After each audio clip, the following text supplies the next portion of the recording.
What's up, Jet fans? So I just finished watching the Jets game 4, Jets at Pittsburgh, and Zach Wilson's return actually, and I was correct again. I am right now 4-0 with my predictions. I predicted the Jets would win, and they did win, so I'm pretty excited about that being 4-0. But I'm also just generally excited about the Jets winning. So let's jump right into it. First, talking about the offense, like I said previously, this was Zach Wilson's return game.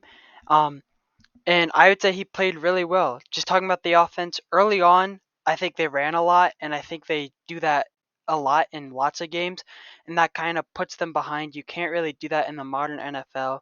And although their running backs are pretty good, I just feel like you can't start out running. Running is to hold leads.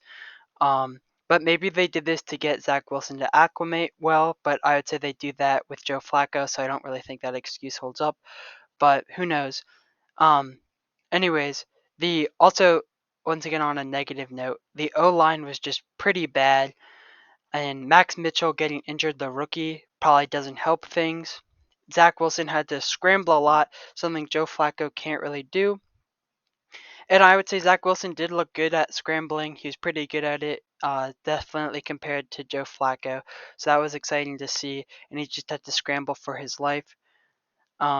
Looking at his numbers, he did throw 2 interceptions, and I'd say one of them definitely wasn't his fault. It was tipped by the tight end, and the other one, the announcers were kind of saying he just got unlucky there. So I don't really know how to feel about that one.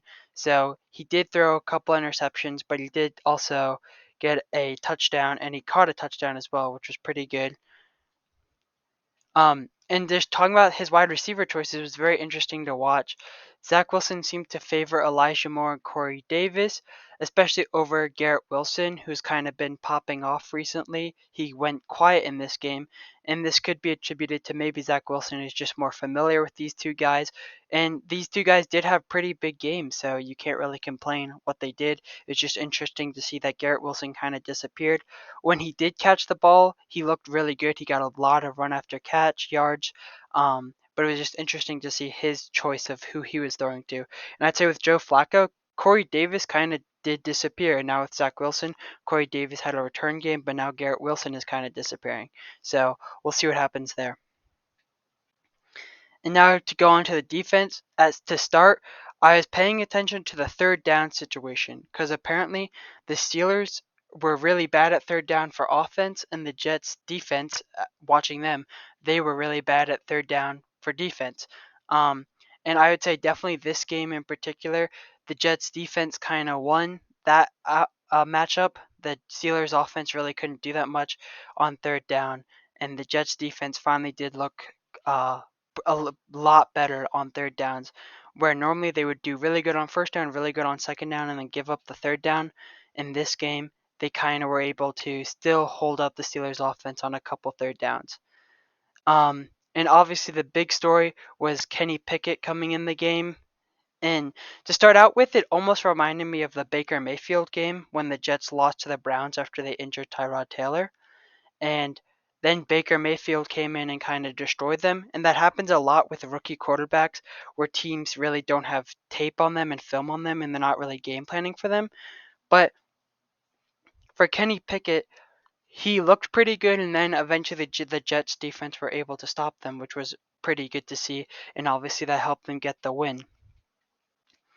The Jets defense did have lots of penalties, as like that roughing the passer penalty, which gave the Steelers 3 points, which if you look at the game, those 3 points could have been really important if the Jets didn't win. Those 3 points could have been what could have cost them the game, but luckily the Jets won despite that. And they just had lots of penalties, just in general, even the offense. They had a bunch of penalties in the red zone that they eventually did convert into a touchdown, but still, that's just not very good. And so there's lots of penalties that you really don't like to see, even though the Jets did win. So the Jets, they had a sloppy win, but a win is a win. They're 2-2 right now. Zach looked pretty good, especially for his return game. We're going to keep on watching and see if he improves. But he did look a lot better. And his return looked pretty well, and it's exciting to see what he can do. And so now going into Game 5, they're going to play the Dolphins. Obviously, the Dolphins probably won't have Tua, and so you never hope for an injury. And like Tua, that injury looked really bad, and I hope he gets better. But just looking at the Jets, the Dolphins probably won't have Tua, and he's been playing really well, and so he's out. They're going to be facing the Dolphins against their old friend Teddy Bridgewater, and so it will be interesting to see that. But the Jets should be able to win that game, especially with the Dolphins losing their quarterback. And so we'll just have to see what happens. But right now the Jets are 2-2 over, or they're at 500, and if they beat the Dolphins, they'd be over 500 for the first time in a very long time. So that would be pretty exciting to see. So thanks so much for watching. Don't forget to like and subscribe.